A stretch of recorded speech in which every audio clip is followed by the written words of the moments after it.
जंगल की खूबसूरती के अलावा काश मैं इसके बारे में मजीद जानता।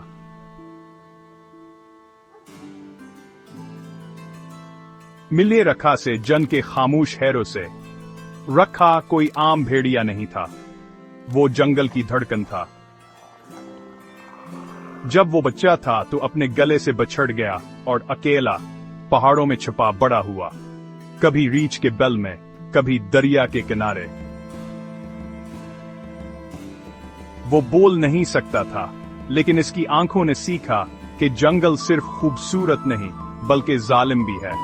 वक्त के साथ रखा मजबूत, चालाक, तेज और खतरनाक हद तक खामोश हो गया।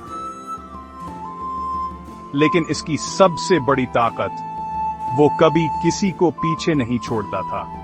ब्रेक टाइम पॉइंट ही हो सकता है, क्योंकि जो अकेले न सीखते हैं न अकेले रहना सीखते हैं, वो जानते हैं कि साथ कितना कीमती हो सकता है।